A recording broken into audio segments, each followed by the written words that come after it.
साईं बाबा को पढ़ना लिखना आता था क्या, इस बारे में सभी अनजान थे। फिर भी छांदोग्य उपनिषद के श्रुति वचन के अनुसार वह सर्वज्ञ थे, यानी ब्रह्मज्ञानी यह पूर्ण ज्ञानी होता है।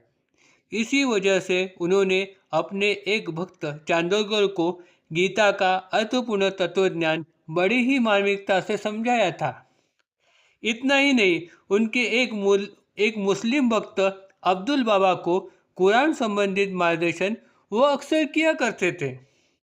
बाबा को किसी ने ग्रंथ को पढ़ते हुए तथा उस पर प्रवचन देते हुए नहीं देखा सुना, फिर भी मराठी में प्रकाशित एकनाथी भागवत, रामायण, श्रीमद् भगवद गीता, उपनिषद, मराठी में प्रकाशित ज्ञानेश्वरी ग्रंथ तथा नामदेव तुकाराम आदि को के अभंग गाथा, विष्णु सहस्त्रनाम, पंचदशी, योग वशिष्ठ, इन पारमार्थिक ग्रंथों के बारे में उन्हें बहुत ही आदर था। वह अक्सर उनके दर्शन को आने वाले भक्तों को इस ग्रंथ को पढ़ना तथा पढ़ के व्यावहारिक आचरण की सलाह वो अक्सर दिया करते थे। बाबा भक्तों के अधिकारानुसार उन्हें ग्रंथ पठन तथा उस पर प्रवचन की आज्ञा देते थे। एक बार बाबा ने अपने प्यारे भक्त माधवराव को विष्णु सहस्त्रनाम के दैनंदिन पठन की आज्ञा दी। जब उन्होंने इस पर ऐतराज जताया तब बाबा ने कहा, अरे यह विष्णु सहस्त्रनाम की महिमा क्या मैं गाऊँ? एक बार मेरे जान पे बन आई तो यही मेरे काम आ गया। बाबा अपने भक्तों के साथ बात करते हुए मराठी गावरान भाषा का ही प्रयोग किया करते थे। यावनी भाषा का प्रयोग बहुत कम किया करते। ज़्यादातर करके मराठी मिश्रित उर्दू भाषा वो बोलते हुए नज़र आते थे। विशेष बात तो यह थी कि बोलते हुए संस्कृत बातों के साथ साथ अंग्रेज़ी, अरबी और फारसी शब्दों का भी वो अक्सर प्रयोग किया करते थे।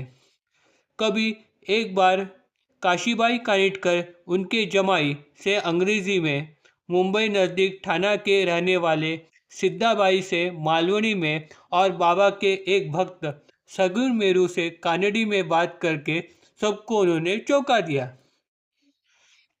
बाबा बात करते वक्त बहुत बार हिंदी शब्दों का भी प्रयोग किया करते थे। अल्लाह है, अल्लाह से बड़ा कोई नहीं, अल्लाह सबका भला करेगा, उदी लेव और वाड़े में जाके आराम करो, ऐसे वाक्य का प्रयोग वह अक्सर किया करते। बाबा की बातें उनके अंतरंग की तरह मधुर रहती थी, उसी तरह स्वाभाविक भी। कभी वो गाली गलौज किया करते, लेकिन उसमें से भी उनके द्वारा आशीर्वाद पर पुष्पवृष्टि वो भक्तों पर किया करते थे।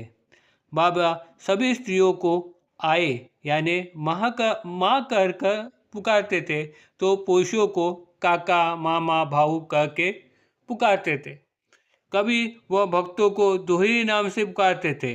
साई साहित्य के लेखक दाभोलकर को वो हेमांत पंत कहते थे, तो माधवराव देशपांडे को श्यामा कहकर पुकारते थे।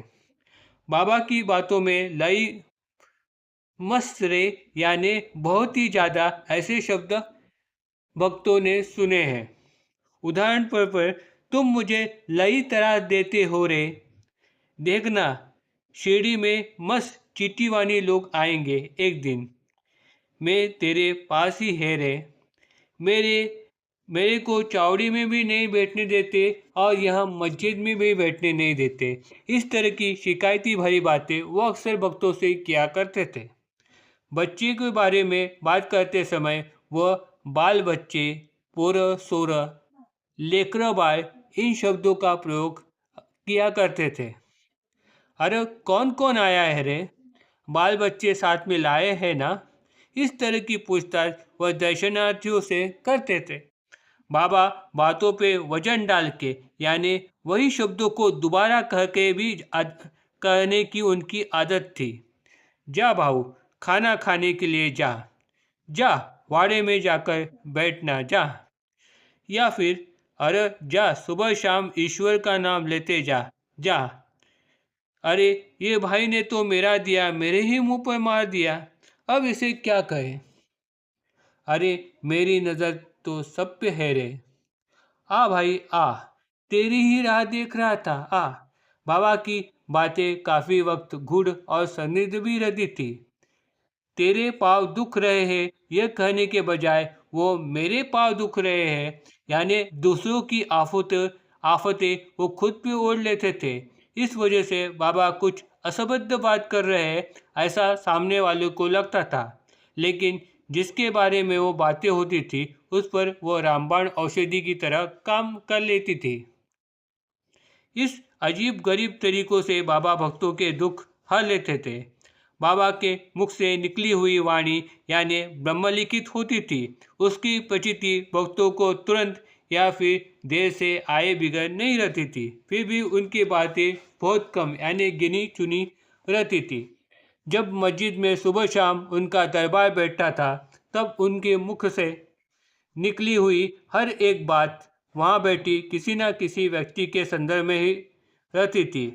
कुतर्क वृत्ति से इंसान को मन में जाकर वो बैठ जाए और उसे जीने की सही राह दिख जाए, यही हथकंड उनके बातों का रहता था।